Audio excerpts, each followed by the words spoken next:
ये वाकई में सच है कि कुर्सी मिलते ही करप्शन है? डेमोक्रेसी के अंदर निर्णय करने का अधिकार सिर्फ और सिर्फ जनता को होता है। आपने कब सोचा कि मुझे अब पॉलिटिक्स में जाना है? मिलता है कि मैं उस जरूरतमंद लोगों की मदद कर सकूं। तो कभी अपोजिट पार्टी वाले सच में दोस्त होते हैं?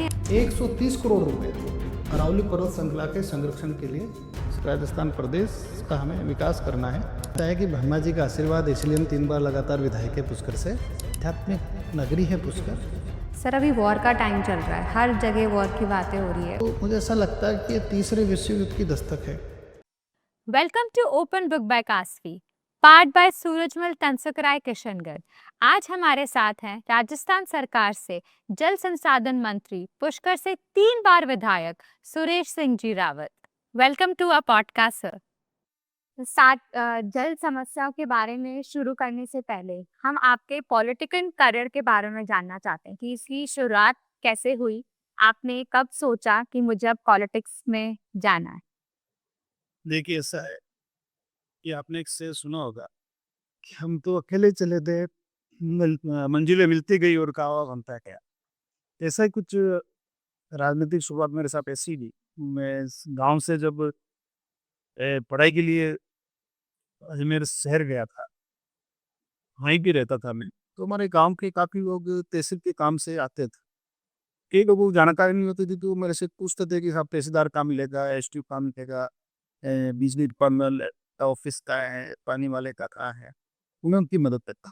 तो मदद करते-करते ही मेरे को ये एहसास हुआ कि यार जनहित से अच्छा काम कुछ हो नहीं सकता। तो फिर मैं इसी क्षेत्र के अंदर कार्य करने लगा। फिर छात्र जीवन में विद्यार्थी परिषद, तो हमारी सुपर विंग है, उससे जुड़ा मैं काफ़ी लंबे समय तक उस इसमें काम किया और फिर भारतीय जनता पार्टी ज्वाइन करके भारतीय जनता पार्टी में मैंने काम शुरुआत किया। उसमें विभिन्न पदों पे भी मैं प्रदेश से लेके प्रदेश मंत्री, मरीगा मोर्चा में भी रहा मैं। और एक लंबी यात्रा राजनीतिक क्षेत्र में रही मेरी। इस तरह से मेरी एक छोटे से प्रयास से राजनीति की मैंने शुरुआत की। और जन सेवा करते-करते अब मेरे को इसी के अंदर ही अच्छा लगता है, सुकून मिलता है कि मैं उस ज़रूरतमंद लोगों की मदद कर सकता हूँ। तो सर आपका हमेशा से था कि मुझे पॉलिटिक्स में ही जाना है, मैं इसके अलावा और कोई काम नहीं करूँगा? देखिए, ऐसा नहीं है, शुरू के अंदर तो जब मैं स्कूल पास आउट हुआ ही था, फिर कॉलेज में गया। कॉलेज में जाते ही फर्स्ट ईयर से ही हमारे गाँव के लोगों से मेरा कनेक्शन बन गया था, काफ़ी लोगों से।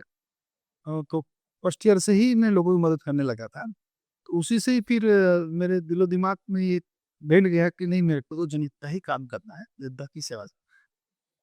सर जैसे आप एक जल मंत्री हैं और अगर हम अब जल समस्याओं के बारे में बात करना स्टार्ट करें, तो देखें कि हर बार सरकार बदली है। कभी कुछ बीजेपी आई है, कभी कांग्रेस आई है। पर जो जल का जो हमारा विभाग है, उसमें कभी इतने बदलाव आए नहीं हैं। तो जब अब आप जल मंत्री बन चुके हैं, तो आप क्या देखते हैं कि आपको कितना सुधार करना पड़ेगा इन चीज़ों को लेके? देखिए, ऐसा है कि सरकार चाहे किसी की भी रही हो, जब हमारा देश आज़ाद हुआ था, टोटल राजस्थान का इरिगेट सिस्टम है, सिंचाई हेक्टर की बात करें तो लगभग 400 हेक्टर की थी। उसके बाद एग्ज़ैक्टली आंकड़ा निकाला तो करीब ऑन रिकॉर्ड 4000 हेक्टेयर के करीब रहा और आज 40 लाख हेक्टर है। तो आज़ाद जब हमारा देश आज़ाद हुआ, जब तो हमारा 4000 हेक्टर था और आज 40 लाख हेक्टर है। तो निश्चित रूप से इस क्षेत्र में काम तो हो ही है।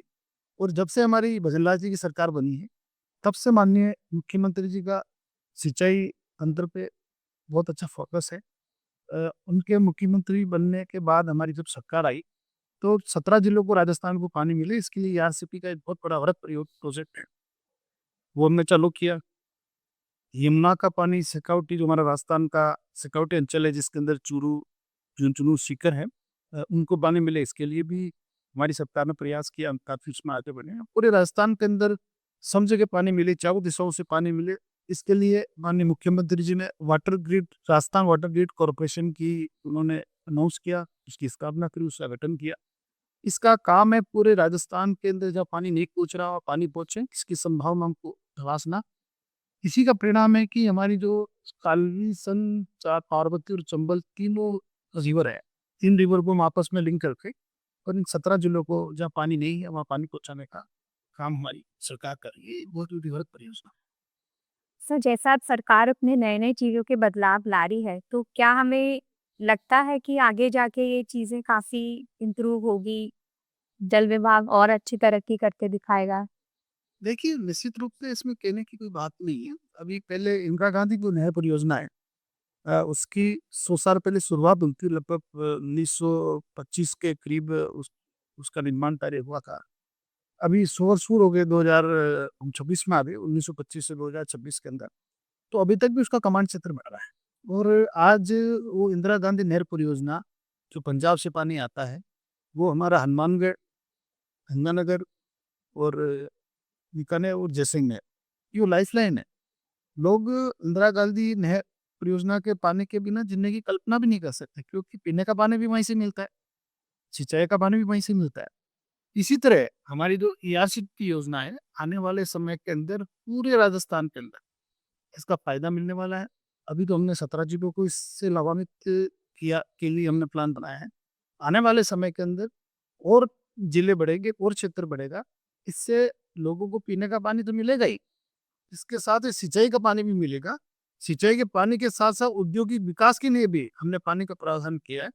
निश्चित रूप से पीने का पानी, सिंचाई, किसानों को सिंचाई का पानी और उद्योगों को औद्योगिक विकास के लिए पानी इस परियोजना से मिलेगा। तो जैसे हमें पता है कि यहाँ से ग्रीन राजस्थान के एक मिशन पे हम स्टार्ट हुए हैं। तो ये ग्रीन इन सब चीज़ों से ग्रीन राजस्थान कन्वर्ट हो जाएगा इस चीज़ को लेके, या फिर ये एक विज़न ही रहने वाली बात है कि विज़न रह जाएगा? नहीं, ऐसा नहीं है। जहाँ पानी है, वहाँ सब है, बिन पानी सब सून। हम बिना पानी के ना तो हरे-भरे रास्ता की कल्पना कर सकते हैं, नहीं हम बिना पानी के वनस्पति हो, चाहे जीव-जंतु हो, चाहे मानव जीवन, किसी की भी हम बिना पानी के कल्पना नहीं कर सकते। पानी हमारे लिए बहुत ही आवश्यक तत्व है। आपने देखा है, पढ़ा है कि जितनी भी विश्व में मानव सभ्यता विकसित हुई है, वो सभी रिवर के फ्रंट के आस-पास हुई है, नदियों के किनारे हुई है। उसका एकमात्र कार्य था वहाँ पानी। इसलिए पानी हमारे जीवन का मूल आधार है। इससे हम वंचित वंचित रह के जी नहीं सकते। इसलिए जब पानी होगा, वह हरा-भरा भी होगा, ग्रीनरी भी होगी। और अभी हम राजस्थान के अंदर पानी कैसे बचे, उसके लिए भी प्रयास कर रहे हैं। क्योंकि कोई भी अभियान जब तक वो जन आंदोलन का रूप ना ले ले, जब तक आम जनों से ना जुड़ जाए, तब तक आप कितना ही एडवर्टाइज कर लो, कितने ही प्रयास कर लो, उसमें सफलता आपको नहीं मिलेगी। क्योंकि ये जनता के लिए, जनता के द्वारा प्रयास करेंगे तो ही सफल होंगे। इसलिए हमारा ये प्रयास है कि पानी को बचे।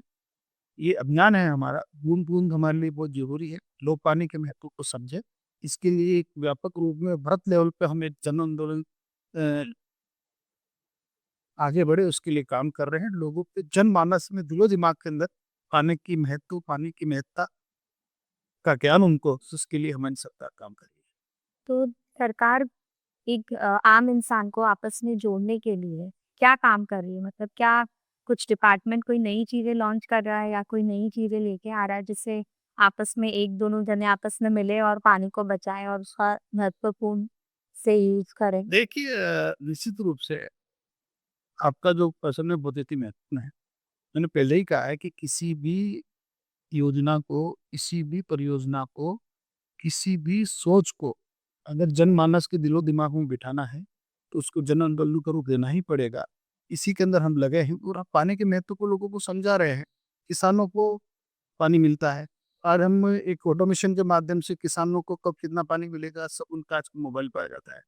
तो इस तरह से अब हम एक-दूसरे को कनेक्ट करने के साथ ही हम किसान के जो समूह हैं, विभिन्न क्षेत्र के अंदर किसानों के समूह, जैसे कि 200, 250, 300 किसान अलग-अलग क्षेत्र से हम उनको उनका चिन्हीकरण करके साल में 2 से 3 बार हम उनका प्रशिक्षण करते हैं, ये संगोष्ठियाँ करते हैं। उनको बताते हैं कि इरिगेशन को कैसे बेहतर तरीके से आप नई तकनीकी के साथ इसका इरिगेट सिस्टम को उपयोग करके ज़्यादा से ज़्यादा आप खेती के अंदर पानी बचा के काम कर सकते हो। इसके लिए हम कोटा के अंदर हमारा ट्रेनिंग सेंटर, इंस्टीट्यूट है पूरे राजस्थान का बहुत बड़ा। वहाँ पे पूरा इंफ्रा है और इसके लिए हमारा पर्याप्त मात्रा में बजट भी है। तो ऐसे समय-समय पे हम किसानों को आपस में जोड़ के उनको हम ट्रेनिंग देते हैं। संगोष्ठियाँ होती है जिससे किसान आपस में मिलते तो है ही है। मिलने के साथ ही जल का कैसे सदुपयोग हो इसके बारे में भी उनको विस्तार से बताते हैं कि इसके साथ ही तो विशेष तौर से हमारी जो माताएँ-बहनें हैं, जो प्रगतिशील हमारी किसान बहनें हैं, महिलाएँ हैं, उनको विशेष तौर से अलग-अलग प्रकार के पौधे वितरित करते हैं। उनको हम सीड्स वगैरह बीज उनको देते हैं। उनको कृषि उपकरण भी हम देते हैं। फौरा हो गया, पाइप हो गया, जिससे कि उनको आर्थिक संबल मिले, इससे जुड़े। तो हमारे जो कृषि विभाग है के साथ मिलके हमारा जो सिंचाई विभाग है, कृषि विभाग के साथ मिलके किसानों के बेहतर भविष्य के लिए, उनकी आपस में कनेक्टिविटी के लिए लगातार हम प्रयास कर रहे हैं और काफ़ी हद तक इसमें हम सफल भी हुए हैं। तो इरिगेशन डिपार्टमेंट का शायद से बहुत बड़ा इस चीज़ के अंदर रोल होता होगा। हाँ, निश्चित रूप से इरिगेशन जो हमारा डिपार्टमेंट है, वही इसका नोडल विभाग है और हम लोग ही कृषि अधिकारियों को, फॉरेस्ट के लोगों को आपस में कनेक्ट करके क्योंकि पौधों का अगर हमें विकास करना है, पौधों के बारे में अलग-अलग प्रजातियों की जानकारी देनी है, तो बेटर तरीके से वो फॉरेस्ट विभाग के लोग वो सब्जियों के बारे में वो ज़्यादा समझा पाते हैं, तो हम उनका भी उपयोग करते हैं। इसके अलावा कृषि विभाग के लोग हैं, क्योंकि उनको खेती के बारे में, फसलों के बारे में अच्छी जानकारी वो किसानों को दे सकते हैं। कम पानी में कौन-सी खेती हो सकती है। तो इस ऐसा करके हम कृषि विभाग को भी जोड़ते हैं, फॉरेस्ट को भी जोड़ते हैं और विशेष भूमिका हमारे सिंचाई विभाग की। सर, अगर हम देखें आज का जो सबसे बड़ा इश्यू चल रहा है, वो अरावली हिल्स को लेके चल रहा है, जहाँ पे लगातार इल्लीगल माइनिंग्स हो रही है। और अगर हम इस चीज़ को पर्टिकुलर देखें, तो क्या ये सिर्फ़ एनवायरनमेंट का इश्यू है या फिर इससे हमें जल सुरक्षा पे भी इसको हमला जा रहा है? या फिर अगर हम ये माने ये वाटर क्राइसिस है या फिर कुछ पॉलिसीज़ में दिक्कत होने के वजह से ये चीज़ें हो रही है? देखिए, ठीक है कि काफ़ी लंबे समय से अरावली जो पर्वत श्रृंखला है, वहाँ पे अवैध खनन की शिकायतें आती है और कुछ जगह हो भी रहा था। तो हमारी सरकार ने सख्ती से इस पे एक्शन लिया है। काफ़ी जगह हमने बंद भी कराई है, रिकवरियाँ भी निकाली है। जहाँ तक हमारे पहाड़ है, वन है और हमारे जो नदी क्षेत्र है, ये प्रकृति का बहुत ही अनमोल उपहार है। ये संरक्षित रहे, सुरक्षित रहे, ये हम सबकी साझा ज़िम्मेदारी है। ये कोई एक व्यक्ति या कोई सरकार नहीं कर सकती। हम सबको मिलके इनको बचाना है और राजस्थान के परिदृश्य की बात करें तो हमारा जो अरावली पर्वत श्रृंखला है, ये बहुत ही महत्वपूर्ण इसलिए है क्योंकि पश्चिमी राजस्थान के अंदर आप देखोगे कि पाकिस्तान, अफ़गानिस्तान से धूल भरी आँधी आती है। एक समय था जब जैसलमेर और जो हमारा बाड़मेर है, उस साइड के रेगिस्तान एरिया के अंदर रातों रात गाँव गायब हो जाते थे, पहाड़ के पहाड़ बन जाते थे रेतीले। तो वो सारी हवाएँ हमारे पश्चिम राजस्थान से पूर्व की ओर आती है और उसको रोकने का काम हमारी अरावली पर्वत श्रृंखला करती है। आपने देखा होगा कि गूगल से जब आप अरावली पर्वत श्रृंखला है उसको ऊपर से आप देखोगे तो पूर्व की दिशा के अंदर तो आपको पूरी ग्रीनरी दिखेगी और पश्चिमी दिशा के अंदर पूरा डेजर्ट दिखेगा। वो स्पष्ट है देखने से कि पूर्व पश्चिम से जो डेजर्ट आता है, धूल भरी हवाएं आती है, वो अफगानिस्तान पाकिस्तान से आती है, उसको रोकने का काम अरावली पर्वत श्रृंखला करती है। एक ढाल की तरह, एक रक्षक की तरह, एक मजबूत दीवार की तरह वो इन हवाओं को रोकती है, धूल भरी आंधियों को। अगर हमारे से अरावली पर्वत श्रृंखला आप हटा दो, अरावली पर्वत श्रृंखला अगर हट जाए तो पूरा राजस्थान ही रेगिस्तान हो जाएगा। इसलिए अरावली पर्वत श्रृंखला बहुत ही जरूरी है और हमारी सरकार समय समय पे इसके विकास के लिए, इसके संरक्षण के लिए, इसको सुरक्षा प्रदान करने के लिए, चाहे यहाँ पे वन क्षेत्र विकसित करने का हो, चाहे वहाँ फॉरेस्ट का प्लांटेशन हो या उनकी सुरक्षा दीवार बनानी हो, इसके लिए समय समय पे काम किया और हाल ही के अंदर 130 करोड़ रुपए अरावली पर्वत श्रृंखला के संरक्षण के लिए सरकार ने स्वीकृत किए हैं और अरावली पर्वत श्रृंखला सुरक्षित रहे, संरक्षित रहे और ये हमेशा हरी भरी रहे, ये हम सबकी जिम्मेदारी है। हम सबको इसकी चिंता करनी चाहिए। तो सर, जैसा भी रिसेंटली नया बजट आया था पूरा लेके, तो वाटर रिसोर्स डिपार्टमेंट ने क्या-क्या चीज़ें बदलाव आ जाएगी नए बजट को लेके? देखिए, हमारा सरकार का ये तीसरा बजट था और इस बजट के अंदर विशेष अगर कोई उपलब्धि वाला या हमारे जल संसाधन विभाग को सरकार का एक तोहफा रहा, तो ये बड़ा रहा कि हमारे जितने भी छोटे तालाब हैं, बांध है, ये पहले हमारे पंचायती राज के अधीन थे, जिसके कारण उनका जीर्णोद्धार नहीं हो पाता था, रख रखाव नहीं हो पाता था और वो जीर्ण शीर्ण अवस्था के अंदर पड़े थे।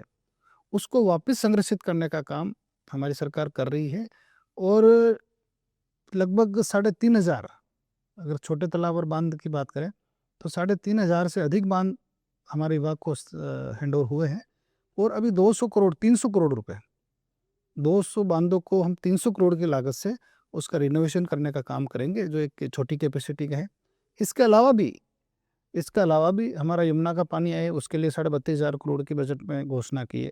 हमारा जो माही है मासवाड़ा अंचल है, ये बहुत ही खूबसूरत है। वहाँ पे प्राकृतिक रूप से वहाँ पे हरी भरी वनस्पतियाँ है, वन है और वहाँ पे हमारा एक माही डैम भी है बहुत बड़ा, जिसके अंदर 100 से अधिक टापू है। आप कल्पना करिए एक बांध के अंदर 100 से अधिक टापू होना, और बहुत ही अच्छे और बहुत ही खूबसूरत है। जब हम उसमें हवाई सर्वेक्षण किया तो हमारी सरकार उसको भी डेवलप करके और वहाँ पे टूरिज्म विकसित हो, उसके लिए भी काम कर रही है। और इस बार का हमारा बजट रहा, सिंचाई विभाग को सरकार ने बहुत अच्छा बजट दिया है। इससे आने वाले समय के अंदर हमारा नहरी तंत्र और मजबूत होगा।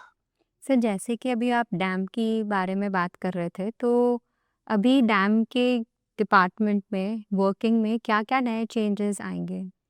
देखिए ऐसा है, समय के साथ व्यवस्था परिवर्तन होती है।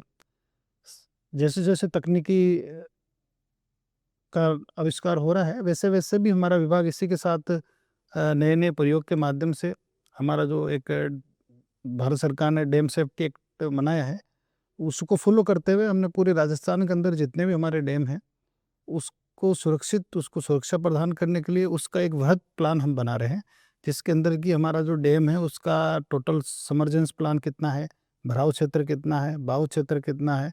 तो वो डाटा एक बार पूरा इकट्ठा हो जाएगा तो उसके बाद आने वाले कई सालों तक वो सब लोगों के काम आएगा। हर डैम की उसके अंदर डिटेल रहेगी। इसके अलावा भी आज हमारा जो डैम है वो ऑटोमेशन पे आ गया है समय के साथ। पहले एक समय था जब लोग बांध के टाइम जो बाढ़ आती थी या उससे बचने के लिए गेट खोलते थे, तो लोगों को हाथ से पकड़ के वो एक हैंडल आता था उससे करके करते थे, तो उससे सुरक्षा भी रहती थी, जान माल की भी हानि हो सकती थी, समय भी लगता था। आज हम बैठे बैठे कई किलोमीटर तक हम एक बटन के माध्यम से स्काडा सिस्टम हमने डेवलप किया है। हम ऑनलाइन वो वैसे ही जयपुर बैठे-बैठे पूरे राजस्थान के जो गेट है बांधों का उसको हम हैंडलिंग कर सकते हैं। किसी भी गेट को खोल सकते हैं, किसी भी गेट को बंद कर सकते हैं। तो एक बहुत अच्छा क्रांतिकारी नवाचार है वर्तमान समय के अंदर। तो सर, जैसे अगर वाटर रिसोर्स डिपार्टमेंट भी एआई का अच्छे से यूटिलाइज़ कर रहा है इस चीज़ के अंदर? बिल्कुल, निश्चित रूप से एआई का हम यूटिलाइज़ भी कर रहे हैं और अभी जो आधुनिक तकनीकी है, उसका हमारा विभाग भरपूर उपयोग कर रहा है। अभी हमने एक ऑटोमेशन पे पूरी इरिगेट सिस्टम को हमें लाना है, उसके लिए अभी 800 करोड़ का हमने टेंडर भी जारी किया है। उस टेंडर के अंदर पूरे राजस्थान के अंदर कितनी जो कैनाल है उसमें कितना पानी आ रहा है और कौन से किसान को कितना पानी मिलेगा। जैसे हमारा मोबाइल का रिचार्ज होता है, बिजली का बिल आजकल मैसेज आता है, वैसे ही हर किसान को मैसेज आएगा कि आपके खेत में इतनी बजे इतना पानी मिलेगा, किसको कितना पानी मिला। ये पूरे राजस्थान के अंदर ऑटोमेशन मोड पे हमारा ये डिपार्टमेंट को हम लाने का हम प्रयास कर रहे हैं और पूरा एआई सिस्टम, पूरा ऑनलाइन सिस्टम, जिससे कि पानी की बचत अधिक होगी, लोगों को तुरंत इसकी जानकारी मिलेगी, जिससे कि वो बाकी समय के अंदर दूसरा काम कर सकें। सर, ये एआई ऑपरेट करने के लिए, डैम्स ऑपरेट करने के लिए हमें कुछ इंजीनियर्स तो ज़रूरी होते ही हैं, तो क्या ये ट्रेनिंग डिपार्टमेंट भी है हमारे अंदर देखिए इसमें? ऐसा हमारा जो सिंचाई विभाग है बहुत ही बड़ा और वृहद विभाग है। इसके अंदर हमारे ट्रेनिंग देने वाले भी हैं, ट्रेनिंग लेने वाले भी इंजीनियर हैं। हज़ारों की संख्या के अंदर हमारे इंजीनियर हैं। हमारी अलग-अलग विंग होती है। जब हमारा ड्राइंग सेक्शन विभाग अलग है, क्योंकि जब कोई भी परियोजना बनती है तो उसका ड्राइंग को अप्रूव करने के लिए अलग विभाग है। हमारे एक थर्ड पार्टी इन्फेक्शन जो क्वालिटी कंट्रोल मैनेज करती है पूरे प्रोजेक्ट का, उसका क्वालिटी कंट्रोल का भी हमारे पास विभाग है। तो इसी तरह से अलग-अलग हमारे विभाग के अंदर जहाँ-जहाँ आवश्यकता होती है, अलग-अलग हमारी विंग काम करती है। और क्योंकि ट्रेनिंग तो बहुत ही अति महत्वपूर्ण पार्ट है कि स्किल का डेवलप होना ज़रूरी है, तो समय-समय के अंदर जब हमारे पुराने इंजीनियर हैं, हम उनको भी ट्रेनिंग देते रहते हैं, नए को भी देते हैं। सर हमने अभी काफ़ी बातें वाटर डिपार्टमेंट को लेके, काफ़ी योजनाओं को लेके, काफ़ी चीज़ें करी है। पर अगर हम देखें आप स्टार्टिंग से पहले एक पुष्कर से 3 बार विधायक रह चुके हैं। तो अब हमें पुष्कर के बारे में आपसे जानना है कि लोग पुष्कर में ऐसा क्या अट्रैक्शन पॉइंट है, जो लोगों को इतना अट्रैक्ट करता है, ना कि सिर्फ़ इंडिया के लोगों को। काफ़ी बाहर की टूरिस्ट भी आ रही है, मेले अटेंड करती है, काफ़ी चीज़ें करती है। तो ऐसा क्या अट्रैक्शन पॉइंट है टूरिस्ट ऑफ पुष्कर के लिए? देखिए, ऐसा है कि आपने पुष्कर की बात करके मेरे मन की बात कर ली आपने। ऐसा है कि ब्रह्मा जी का आशीर्वाद इसलिए हम 3 बार लगातार विधायक है पुष्कर से। और पुष्कर लोग इसलिए आते हैं कि ब्रह्मा जी का मंदिर है एकमात्र, और ब्रह्मा जी ने इस सृष्टि की रचना की है। ऐसा शास्त्रों में भी लिखा है, ऐसा सभी ग्रंथों में भी लिखा है, और ये पुष्कर में देखने को भी मिलता है कि ब्रह्मा जी ने सृष्टि की रचना करी। उसका एक पुष्कर मॉडल है, मॉडल का रूप है। जैसे कोई बड़ा व्रत परियोजना बनाते हैं तो उसका एक डेमो बनाते हैं, तो पुष्कर एक आप डेमो के रूप में देख सकते हो, क्योंकि पुष्कर के अंदर वो सब है जो दुनिया के अंदर भौगोलिक परिस्थितियां होती है। यहाँ पे आपको हमारा नाग पहाड़ है, आपने भी देखा होगा। हमारे यहाँ पे पुष्कर सरोवर की पवित्र झील है, जो पानी से भरी भरी रहती है। हमारे यहाँ पे रेगिस्तान है, पुष्कर के अंदर डेजर्ट है। हमारे यहाँ पे वनस्पति है, बहुत सारे आपको हरे भरे बाग बगीचे मिल जाएंगे। तो पहाड़ है, पानी है, रेगिस्तान है, वनस्पति है, यही तो होता है सब। इसके अलावा भी आप देखोगे पुष्कर के हमारे जो बाजार है उसके अंदर जाइए, आपको ये हमारे विदेशी सैलानी भी मिलेंगे, गोरे रंग के। आप पुष्कर के बाजार में देखोगे तो हमारे यहाँ के साउथ इंडियन लोग भी मिलेंगे, जिनका कलर काला है। और अपन जैसे हम जैसे मजले लोग भी मिलते हैं वहाँ पे। तो दुनिया के अंदर जितने भी तरह के मानव जाति पाई जाती है, वो सब एक डेमो के रूप में पुष्कर में मिलेगी। समझने के लिए पुष्कर को आप पूरा घूमिए, आपको पहाड़ मिलेगा, आपको पानी मिलेगा, आपको वनस्पति मिलेगी, आपको रेगिस्तान मिलेगा, और आपको हर प्रकृति के लोग मिलेंगे यहाँ पे। ये ऐसे ही नहीं है, इसलिए लोग यहाँ देश और दुनिया के लोग आते हैं, और विशेष तौर से यहाँ शांति की तलाश में आते हैं। आपने देखा होगा, अगर इतिहास के पन्नों को आप थोड़ा पलटोगे तो यहाँ पे जहांगीर भी आए थे, यहाँ पे अंग्रेज भी आए थे। दुनिया के अंदर जहाँ तक हमें हिस्ट्री पढ़ने को मिलती है, यहाँ जो इतिहास लिखा हुआ है, इसके अंदर सब लोग पुष्कर या अजमेर में पुष्कर में आके रहे। वो इसलिए रहे कि ये एक आध्यात्मिक नगरी है, यहाँ पे लोगों को शांति मिलती है, सुकून मिलता है। और आपने देखा कि ये प्रकृति की कृपाई है कि गर्मी, तपती गर्मी के अंदर, दिन के अंदर चाहे कितनी भी गर्म हवाएं चलती हो या कितनी भी गर्मी हो, लेकिन जैसे ही सांझ ढलती है वैसे वैसे 8-9 बजे तक बिल्कुल मौसम ठंडा हो जाता है। तो लोग इसका आनंद लेने आते हैं। ये आपको दूसरी जगह कहीं नहीं मिलेगा। इसलिए ये एक हमारी आध्यात्मिक नगरी है पुष्कर, एक भगवान का दिया हुआ एक अनोखा आशीर्वाद है, तो एक महसूस किया जा सकता है।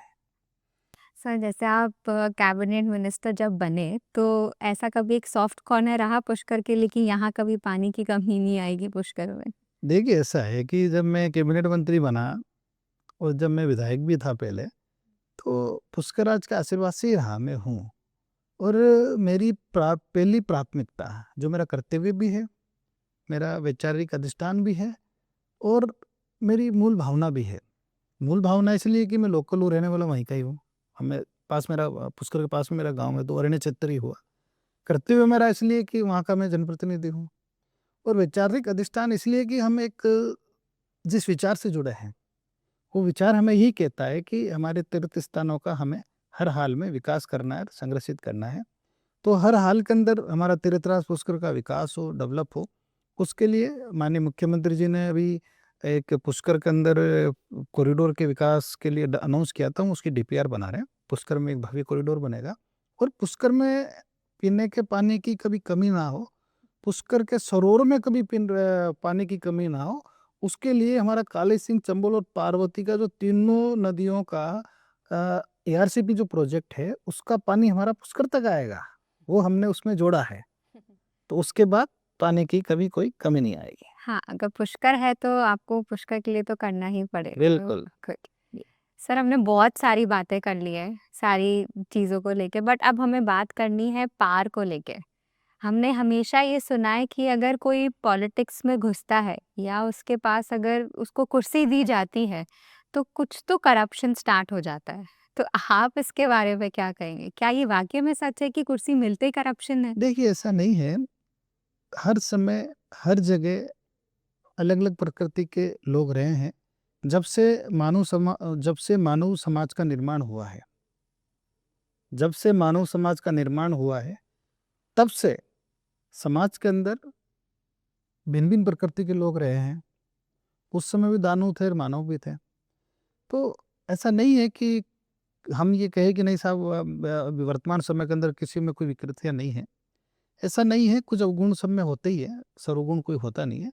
लेकिन जब कैबिनेट मंत्री का पद मुझे मिला, सरकार ने मेरे पे विश्वास जताया माननीय मुख्यमंत्री जी ने, तो हमने यही प्रण लिया और हम शुरू से इसी लाइन पे चले हैं कि हमें ईमानदारी से काम करना है, अच्छा काम करना है और कुछ जो अव्यवस्थाएँ हैं, उसको ठीक करना है। कुछ अव्यवस्थाएँ हैं, उसको ठीक करना है, तो हम लगातार कई वर्षों से, करीब 2.5 साल का कार्यकाल तो हो गया मेरा, तो हमारे विभाग में भी कई तरह की कमियाँ थी, त्रुटियाँ थी, तो उसको हमें ठीक करना है। और जब किसी की भावना ही जनसेवा की हो, जब किसी की भावना ही देश के और प्रदेश के विकास की हो, जिसका लक्ष्य ही राष्ट्र प्रथम हो, तो मुझे नहीं लगता कि ये छोटी-मोटी चीज़ें कोई मायने रखती है उसके लिए। तो हमारा एक ही ध्येय है कि हमें हर हाल के अंदर हमारा देश, राजस्थान प्रदेश का हमें विकास करना है। आने वाली पीढ़ियों को हमें वो सब कुछ देना है, जो उनको ज़रूरत है, जो उसके वो अधिकारी हैं। साहब जैसे पार में है तो कभी आपको ऐसा लगा कि लोग मुझे यूटिलाइज़ कर रहे हैं, मेरी पार का मिसयूज़ कर रहे हैं? देखिए ऐसा है कि सब लोग अपने इंटरेस्ट के लिए प्रयास करते ही हैं। वो तो हमारी अपनी समझदारी है कि हमें कौन-सा काम करना है, कौन-सा काम नहीं करना है। अब इतना लंबे समय हो गया, 20 साल से मैं एक्टिव पॉलिटिक्स में हूँ। तो समझ में आ जाता है कि कौन-सा व्यक्ति कैसा है, प्रकृति कैसी है, वो क्या करना चाह रहा है, क्या नहीं करना चाह रहा है। तो हमारा प्रयास यही रहता है कि कोई हमारी पोज़ीशन का, हमारे पावर्स का कोई गलत इस्तेमाल नहीं करे। जो जनता ने हमें जनादेश दिया है, क्योंकि ये सब कुछ जनता के पीछे ही है। ये सब कुछ जनता के आशीर्वाद से ही है। उन्हीं के आशीर्वाद से हम चुनते हैं, उन्हीं के आशीर्वाद से आज हम जहाँ हैं वहाँ हैं। तो हर हाल के अंदर उनके अधिकारों की रक्षा हो, उनकी भलाई के लिए काम हो, तो इसी के लिए हम काम करते हैं और इसी लाइन पे ही हम चलते हैं। दोस्त बनते हैं कभी पॉलिटिक्स में ऐसे कि जैसे आपको कभी किसी पे विश्वास हो कि नहीं ये मेरा सच्चा दोस्त है ये? देखिए ऐसा है कि हमारी दोस्ती काम से होती है, ठीक है? जो अच्छा काम करता है वो हमारा सबसे अच्छा दोस्त है। जो काम नहीं करता वो हमारा दोस्त नहीं है। तो हमारी दोस्ती सिर्फ़ काम से है बस। हम जैसे देखते हैं कि अब की लोकसभा होती है, विधानसभा होती है, तो आप एक-दूसरे से बहुत ज़्यादा आर्ग्यू कर रहे होते हैं और एकदम से एक पल में ऐसा लगता है कि आप दोनों एक-दूसरे को देख के हँस भी रहे अपोज़िट पार्टी में। तो कभी अपोज़िट पार्टी वाले सच में दोस्त होते हैं या फिर कभी बन नहीं सकते क्योंकि विचार नहीं मिल रहे हैं आप लोगों के? देखिए, ऐसा है कि निश्चित रूप से हमारी वैचारिक भिन्नता तो है ही है। वैचारिक भिन्नता के कारण ही हम भाई बीजेपी में, वो कांग्रेस में, कोई सपा में, कोई बसपा में। तो वैचारिक तो रहेगा, लेकिन मनभेद नहीं होना चाहिए। सब अपने-अपने विचार के लिए काम करते हैं। तो अक्सर ये देखने को मिलता है कि विधानसभा हो, चाहे लोकसभा हो, चाहे राज्यसभा हो, उसके अंदर जब वैचारिक बहस होती है, तब स्वभाव के कारण कई बार आक्रामकता आ जाती है।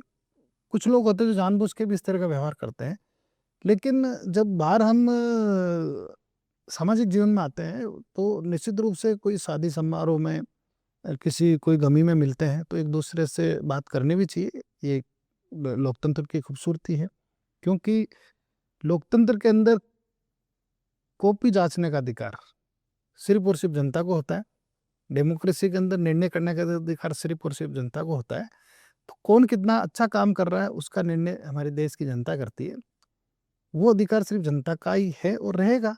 इसलिए हम अपने आप में कोई निर्णायक की भूमिका में आके एक दूसरे के खिलाफ रिलेशन खराब करें। हाँ, अगर कोई गलत काम कर रहा है तो उसका विरोध करना चाहिए, खुल के विरोध करना चाहिए। लेकिन इसको अपनी आदत बना लेना मुझे नहीं लगता कि स्वस्थ लोकतंत्र के लिए ठीक होगा। सबको अपना अच्छे से काम करना चाहिए। सबका मोटिव एक ही होना चाहिए कि हमें जनता की सेवा करनी है, हमारा स्टेट और हमारा जो देश है उसका भलाई के लिए हमें काम करना है। तो जब ये ध्येय होता है तो ये छोटी-मोटी चीज़ें कोई मायने नहीं रखती।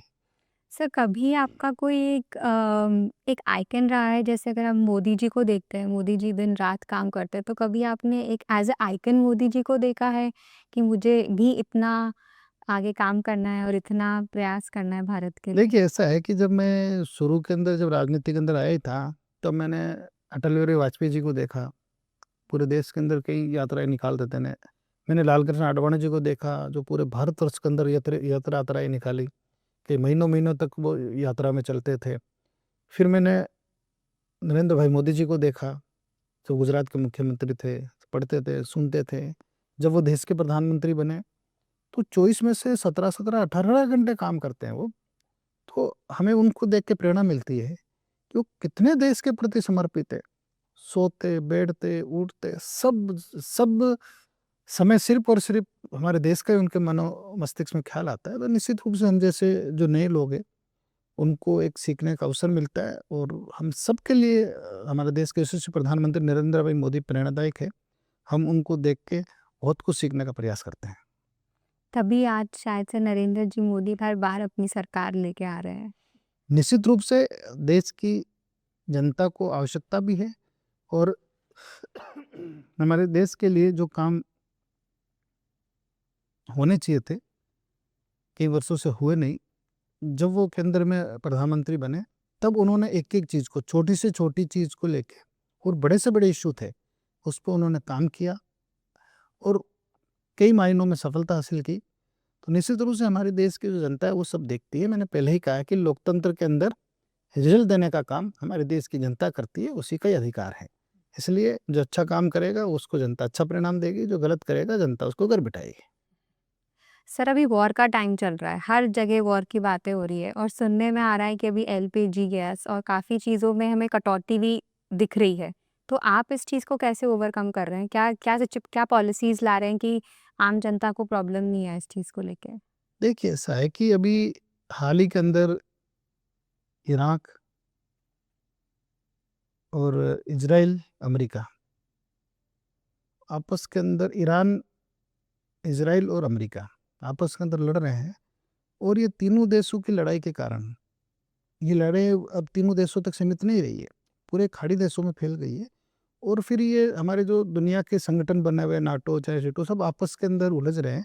तो मुझे ऐसा लगता है कि ये तीसरे विश्व युद्ध की दस्तक है, आभास है और इन सब परिस्थितियों से निपटने के लिए चाहे हमारे केंद्र की सरकार हो, चाहे हमारे राजस्थान की सरकार हो, हमारे मुस्तैद हैं। कुछ लोग ज़रूर जो विपक्ष के लोग हैं, वो एक हल्ला मचा रहे कि साहब गैस की कमी हो गई, पेट्रोल की कमी है।